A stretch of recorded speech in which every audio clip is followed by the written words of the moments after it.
What is up, guys, and welcome back to my channel.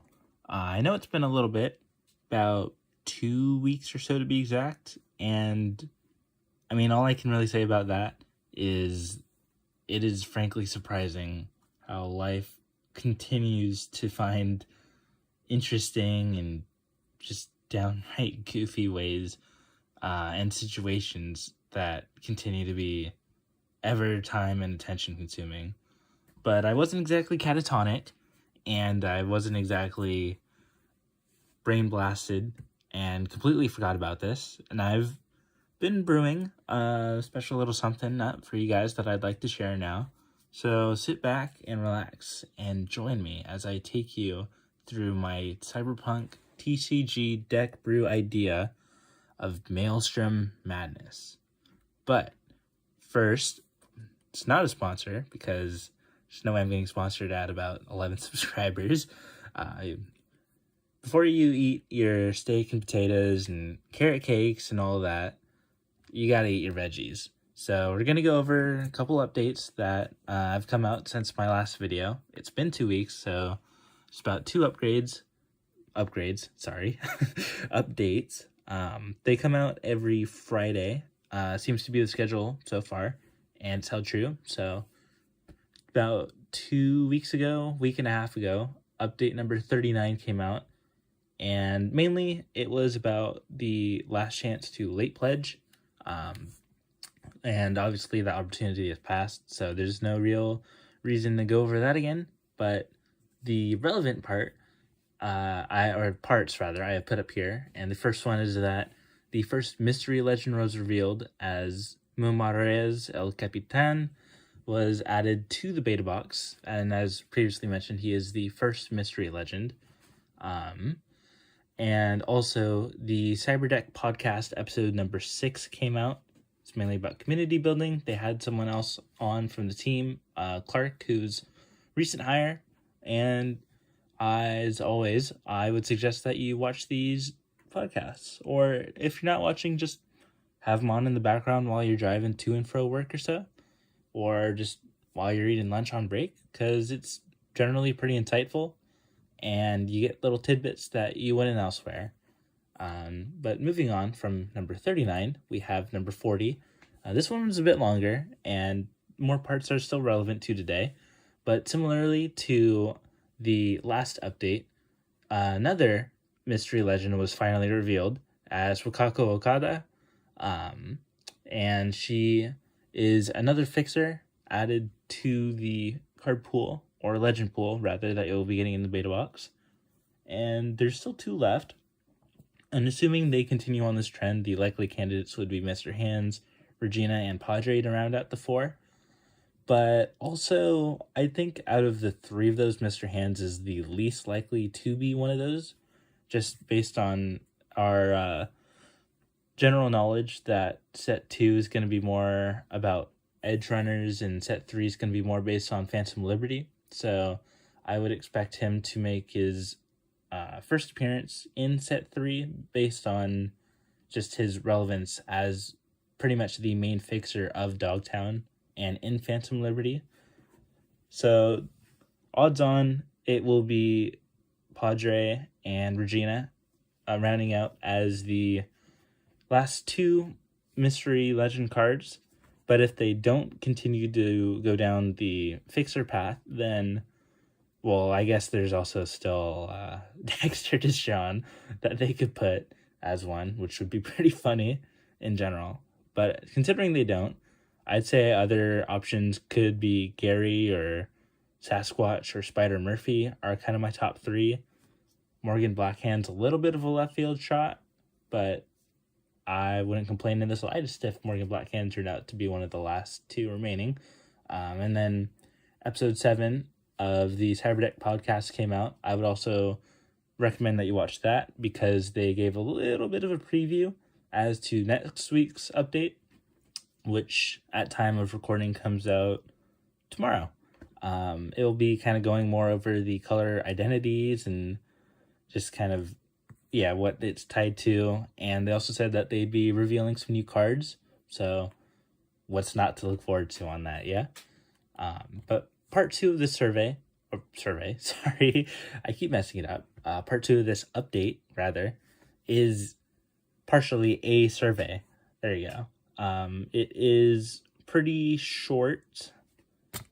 It is 8 questions, take you about 5 minutes or so. I've written down all the questions here. First one, did you have a chance to use the print and play decks? Second one, which platforms do you follow the Cyberpunk TCG on? Third one, how closely do you follow the gameplay? Sorry, not the gameplay. How closely did you follow the campaign after backing? Fourth question is, did you change your pledge during the Kickstarter? Fifth one is, which Cyberpunk TCG content did you consume during the Kickstarter? The sixth one was, how influential was influencer content in your decision to back the campaign? The seventh one is, how many local game stores did you ask if they could stock the game? And the final question is, how many friends or fellow players did you tell about this game? They're all multiple choice, just 4, option of 4, 8 questions, and yeah, like I said, that shouldn't take you more than about 5 minutes. Also, they're hiring, so that's pretty cool. And if you're looking to work there and you have some experience as a product manager or senior game designer, then I'm sure they would love to have your resume and application. And if you do decide to apply, then best of luck. And then as for the last part of this update, the backer kit surveys have been sent out to all full-pledged backers. As mentioned in one of my previous videos, and as they have mentioned before, if you chose the pay over time option, as soon as your final payment goes through or is processed, then you'll get the survey. And it's, I don't know if I want to say likely, but it's definitely a higher chance that your order will be delayed. And the same fate should befall you if you do not fill out your backer kit survey if you don't fill it out by May 18th. I don't know how likely it is that your order will get delayed if you don't fill it out by May 18th, but in general, it's nicer to them, it's nicer on your mental, so I would just recommend that you fill it out as soon as possible if you haven't already. And also, you can change your choices on the survey until its deadline. So if you if you keep looking at like the Judy deck box and like you really like it but you're not sure, and then you finally decide, I'm going to get it on, let's say, May 17th, then you can still do it. But obviously, if you decide that you want it May 19th, then it's a little too late for you, and you're probably going to have to pay markups on eBay, if we're being honest. So make sure to do that, and yeah, just get all that sorted out. But now that all the broccoli and carrots are off the plate, we can finally get to the main course. So starting out with my decisions for the units, I have 3 Jackie Wells, 3 secondhand Bombuses, 2 Calibers, 2 Swordvice Hustles, and 3 T-Bugs. Really, the Swordvice Hustle and T-Bug 3 and 2 are pretty interchangeable. So I guess if you pull 3 Swordvice Hustles and 2 T-Bugs, then you could totally switch them around. They're basically the same in all but color of the card and name and art, I guess, but the important parts are all the same. And a little bit of reasoning as to why I've chosen each of these fine options is, first off, starting with Jackie Wells. He is basically just the best unit in the game that has been revealed right now, at least in my opinion. He's got 6 cost, baseline 6 power, and then he has +2 power for each of your friendly gigs. So let's say you can get him out as soon as turn 3 and you haven't lost any of your gigs, then he's going to have 12 power for 6 cost, which is pretty dang good. And it's scalable to the end game. Just tough to take down due to his base power and unit cost.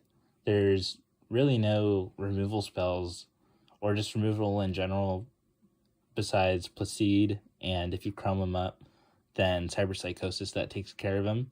So definitely a very nice unit and one to consider for any deck that can play him. And then as for secondhand Bombus, blocking is super important in this game. There's so few amount of cards that can block or can give other cards blocker, so any chance that you get, you really want to be maximizing it, unless you don't care about that at all and you just want to go full force attack. Then obviously you'd want to switch that out. I haven't brewed it that way, so this is the amount that I have right now. As for caliber, it's, first off, Maelstrom, so had to go in the deck. But also, caliber is very good with Gorilla Arms installed, gets her to 10 power, which would then be able to take 4 gigs instead of 2. And then with Reboot Optics, if it's like a last hurrah moment, that will also get caliber to 10 power.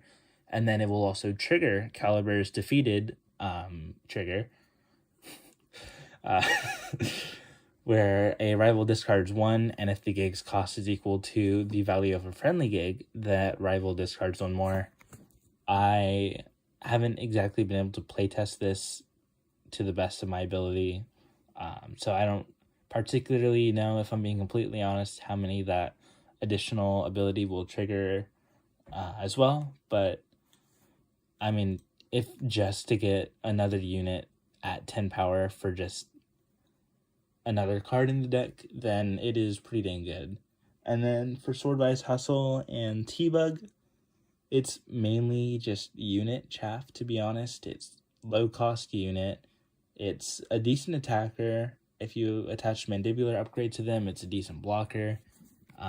Just kind of a utility, but obviously as more and better cards get revealed, those two will almost definitely be kind of phased out or at least reduced in their number. But moving on to gears, I have 15 of them in this deck. I have 3 Mantis Blades, 3 Gorilla Arms, 3 Mandibular Upgrades, 3 Kuroshi Optics, and 3 Satoris. And just going through a little bit of reasoning for these two, starting with the Mantis Blades, it is 1 cost to get Royce to 10 power, and what is not to love about that? For Gorilla Arms, it is basically just a super powerful gear that will likely be able to grant most of your units to seal 4 gigs instead of 2 if it hits, so definitely an include, and at worst it's a sellable card, so that's always good because you definitely want to keep your curve going and your hand full. As I've kind of found through playtesting it a little bit or just goldfishing it a little bit. As for the Mandibular Upgrade, same thing with secondhand Bombus. There are literally only 6 cards in this 40 card deck that either block or give a card the ability to block, so you want to be stuffing in as many as you can, at least in my opinion. Of course, same reasoning goes for this as with the secondhand Bombus as to whether why or why not you may want an amount of these in your deck. And then moving on to Kuroshi Optics. For the main part, this is just a card that's in there for you to sell. But also it will help you find Dum Dum, which is a much better proposition for you to not whiff on Dum Dum on pay to draw 1, which is basically just the base rate, but obviously you want to be maximizing all of your legends and all of your cards as much as possible. And Kuroshi Optics, while yes, it will basically just be there to pad out your selling curve, it can definitely help you with that if you so choose to use it that way. And then for Satori, it kind of falls into the same category, but also not. +1 power, so you're not really going to be wanting to bump this on a card unless you're trying to maximize a Swordwise Hustle or a T-Bug, because that's what you're stuck with. But for the most part, it is just a sellable card. But also it is card draw if you need it to be. So if you have, let's say, a Jackie and you stick a mandibular upgrade on him, and then you can also get a Satori on him. And basically, if your opponent sends a unit at you, you're pretty much guaranteed to draw a card. So that's pretty good. And then moving on to the final of the 3 assets in programs. And I have 12 of them total. I have 3 industrial assemblies. I have 3 after party at Lizzie's. I have 3 cyberpsychoses and cyberpsychosi. I think it's cyberpsychoses, but if you know, feel free to comment below and correct me. And I have 3 reboot optics. So industrial assembly, it is, well, I guess industrial assembly and after party at Lizzie really fall into the same category. As I mentioned, the 2 Eddie draw 1 seems to be the base rate right now, at least in these 2 colors and from my memory across the board. So it's a good way to keep your hand full, or at best just kind of card selection in a way. And if you have, if your selling curve is padded out nicely enough, then these 2 basically fall into gig manipulation, which is a bit less important in general to this deck. And then card selection, because you're going down a card when you spend it and you're getting a new one in your hand. So, but obviously, if you need to, these are probably 2 of the first kind of ones to go in the selling category. And then cyberpsychosis is it's basically the only removal that you can run in these colors at this current moment. So if you can at all, just like with blocking, you basically gotta just stuff it in there. And at best, it's a nice removal spell against one of your units, Voltron units, hopefully, or just one of their units that they have a piece of gear on. And at worst, it is just a sellable card that can pad out your curve. And then Reboot Optics, as I mentioned before, has good synergy with Caliber. It isn't exactly the best kind of play that you can do, but with the short amount of cards that have been released and are available to build decks with, that is kind of the level of plays that we're working with. And again, with Cyberpsychosis, or like Cyberpsychosis rather, at worst it is a sellable card that can keep your curve going. And then as for this deck's game plan, first point is to maximize early card advantage with Dum Dum and Victor and programs. Your second point is to deploy your best units in Flip Royce, which a little bit of information that is a bit, I'd say not widespread, but you can equip gears to your legends while they're in the legend zone. This is also a bit of a reason why you watch the podcast that they put out, because Kawa kind of clarified that, at least for me personally, in episode 7, which is pretty nice, because if your opponent is running a Cyberpsychosis, Royce is probably their number 1 target. So you can power him up while he's in there, which goes along with point 3 to crown yourself to high heaven and deploy Royce in true Maelstrom fashion, and then just full send, kill, burn, maim, steal, anything you can do to win, with the Chrome powering your way to victory over your opponents. And that has been my Maelstrom Madness deck tech. But the most important thing in this whole video and of the deck's purpose is to have fun, because at the end of the day, it's a game, it's an escape, and it's just something nice that you can do to increase your serotonin levels, because that seems to be an ever important thing to do in today's society. But that's it. I thank you greatly for watching. If anyone is watching this video and would like to try out this deck, not that I have proprietary hold or claim over this deck, but yeah, absolutely feel free to. I love this game. I love this franchise. I'm just glad to share it with all of you now. And yeah, have fun. Have a great rest of your day. And thank you for watching. I hope you have a lovely rest of your day. And I will hopefully see you guys in the next video. Peace out, Shooms.